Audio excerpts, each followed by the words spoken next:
1 Kings chapter 17. Now Elijah the Tishbite, who was among the settlers of Gilead, said to Ahab, "As surely as the Lord lives, the God of Israel before whom I stand, there will be neither dew nor rain in these years except at my word." Then a revelation from the Lord came to Elijah.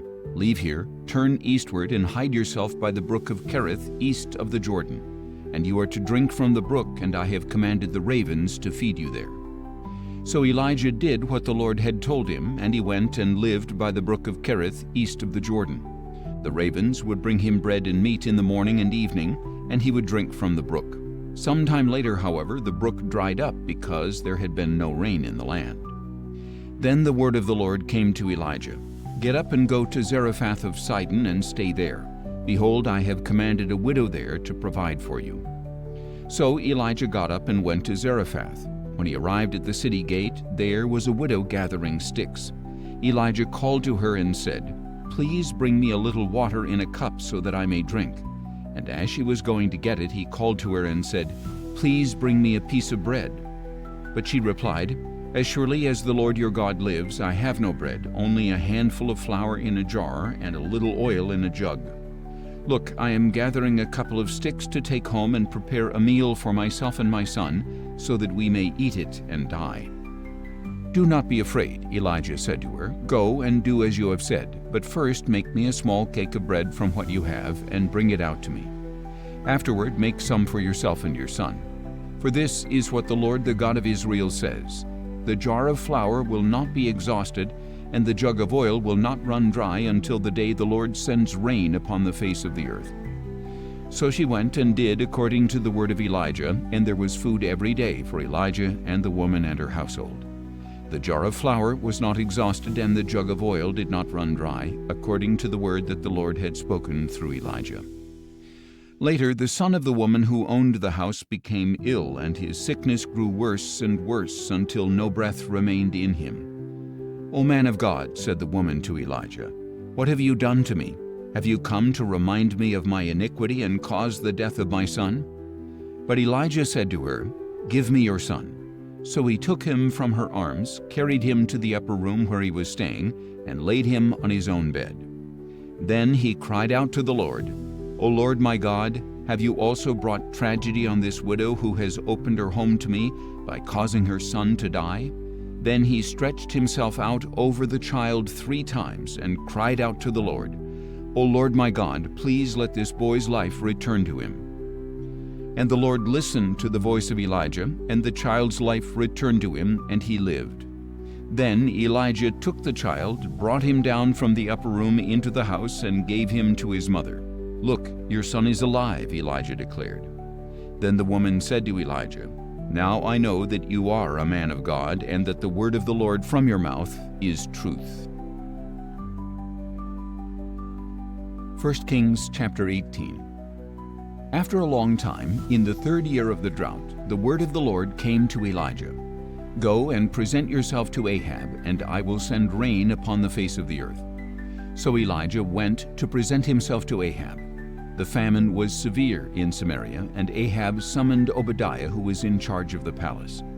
Now Obadiah greatly feared the Lord, for when Jezebel had slaughtered the prophets of the Lord, Obadiah had taken 100 prophets and hidden them, 50 men per cave, providing them with food and water.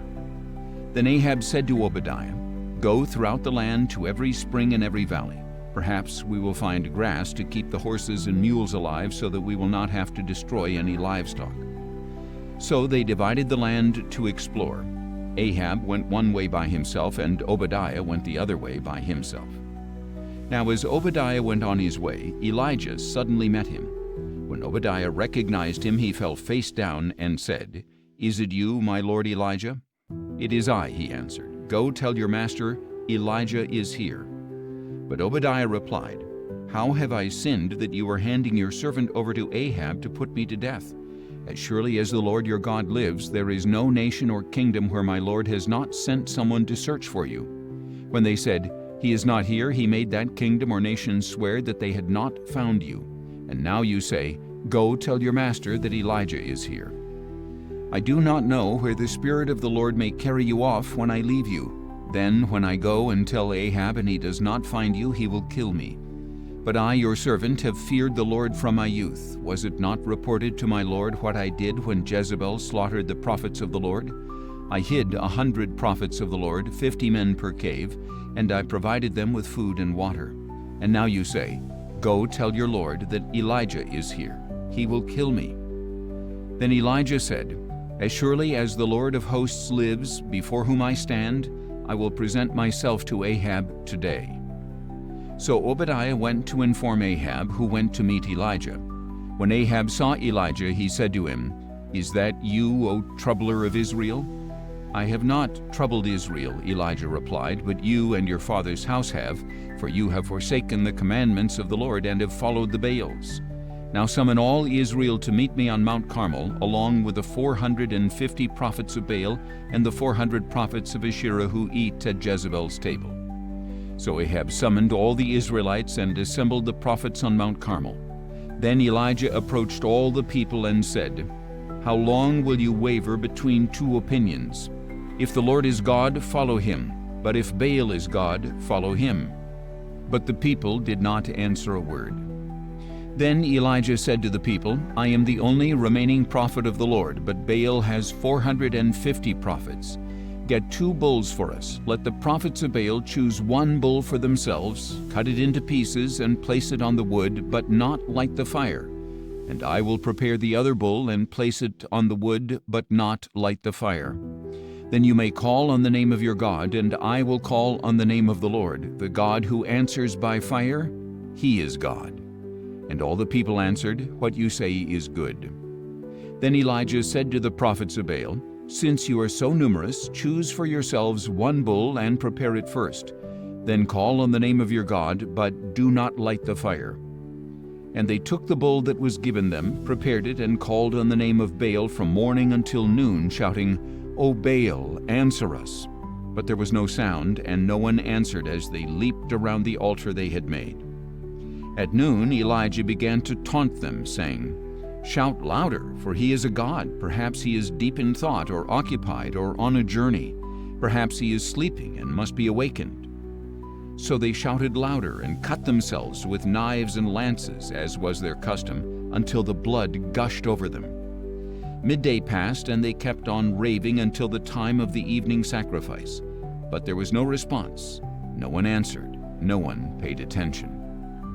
Then Elijah said to all the people, Come near to me. So all the people approached him, and he repaired the altar of the Lord that had been torn down. And Elijah took 12 stones, 1 for each tribe of the sons of Jacob, to whom the word of the Lord had come, and said, Israel shall be your name. And with the stones Elijah built an altar in the name of the Lord. Then he dug a trench around the altar large enough to hold 2 seahs of seed. Next he arranged the wood, cut up the bull, placed it on the wood, and said, Fill 4 water pots and pour the water on the offering and on the wood. Do it a second time, he said, and they did it a second time. Do it a third time, he said, and they did it a third time. So the water ran down around the altar and even filled the trench. At the time of the evening sacrifice, Elijah the prophet approached the altar and said, O Lord, God of Abraham, Isaac, and Israel, let it be known this day that you are God in Israel, and that I am your servant and have done all these things at your command. Answer me, O Lord. Answer me so that this people will know that you, the Lord, are God, and that you have turned their hearts back again. Then the fire of the Lord fell and consumed the sacrifice, the wood, the stones, and the dust, and it licked up the water in the trench. When all the people saw this, they fell face down and said, The Lord, He is God. The Lord, He is God. Then Elijah ordered them, Seize the prophets of Baal, do not let a single one escape. So they seized them, and Elijah brought them down to the Kishon valley and slaughtered them there. And Elijah said to Ahab, Go up, eat and drink, for there is the sound of a heavy rain. So Ahab went up to eat and drink, but Elijah climbed to the summit of Carmel, bent down on the ground, and put his face between his knees. Go and look toward the sea, he said to his servant. So the servant went and looked, and he said, There is nothing there. 7 times Elijah said, Go back. On the seventh time the servant reported, "There is a cloud as small as a man's hand rising from the sea." And Elijah replied, "Go and tell Ahab, prepare your chariot and go down before the rain stops you." Meanwhile the sky grew dark with clouds and wind, and a heavy rain began to fall. So Ahab rode away and went to Jezreel. And the hand of the Lord came upon Elijah, and he tucked his cloak into his belt and ran ahead of Ahab all the way to Jezreel. 1 Kings chapter 19. Now Ahab told Jezebel everything that Elijah had done and how he had killed all the prophets with the sword. So Jezebel sent a messenger to Elijah, saying, "May the gods deal with me and ever so severely if by this time tomorrow I do not make your life like the lives of those you killed." And Elijah was afraid and ran for his life. When he came to Beersheba in Judah, he left his servant there, while he himself traveled on a day's journey into the wilderness. He sat down under a broom tree and prayed that he might die. "I have had enough, Lord," he said. "Take my life, for I am no better than my father's." Then he lay down under the broom tree and fell asleep. Suddenly an angel touched him and said, "Get up and eat." And he looked around, and there by his head was a cake of bread baked over hot coals and a jar of water. So he ate and drank and lay down again. A second time the angel of the Lord returned and touched him, saying, "Get up and eat, or the journey will be too much for you." So he got up and ate and drank. And strengthened by that food, he walked 40 days and 40 nights until he reached Horeb, the mountain of God. There Elijah entered a cave and spent the night. And the word of the Lord came to him, saying, "What are you doing here, Elijah?" "I have been very zealous for the Lord, the God of hosts," he replied. "But the Israelites have forsaken your covenant, torn down your altars, and killed your prophets with the sword. I am the only one left, and they are seeking my life as well." Then the Lord said, "Go out and stand on the mountain before the Lord. Behold, the Lord is about to pass by." And a great and mighty wind tore into the mountains and shattered the rocks before the Lord. But the Lord was not in the wind. After the wind there was an earthquake, but the Lord was not in the earthquake. After the earthquake there was a fire, but the Lord was not in the fire. And after the fire came a still small voice. When Elijah heard it, he wrapped his face in his cloak and went out and stood at the mouth of the cave. Suddenly a voice came to him and said, "What are you doing here, Elijah?" "I have been very zealous for the Lord, the God of hosts," he replied. "But the Israelites have forsaken your covenant, torn down your altars, and killed your prophets with the sword. I am the only one left, and they are seeking my life as well." Then the Lord said to him, "Go back by the way you came, and go to the desert of Damascus. When you arrive, you are to anoint Hazael as king over Aram. You are also to anoint Jehu, son of Nimshi, as king over Israel, and Elisha, son of Shaphat, from Abel-Meholah, to succeed you as prophet. Then Jehu will put to death whoever escapes the sword of Hazael, and Elisha will put to death whoever escapes the sword of Jehu. Nevertheless, I have reserved 7,000 in Israel, all whose knees have not bowed to Baal, and whose mouths have not kissed him." So Elijah departed and found Elisha, son of Shaphat. He was plowing with 12 teams of oxen, and he was with the 12th team. Elijah passed by him and threw his cloak around him. So Elisha left the oxen, ran after Elijah, and said, "Please let me kiss my father and mother goodbye, and then I will follow you." "Go on back," Elijah replied, "for what have I done to you?" So Elisha turned back from him, took his pair of oxen, and slaughtered them. With the oxen's equipment he cooked the meat and gave it to the people, and they ate. Then he set out to follow and serve Elijah.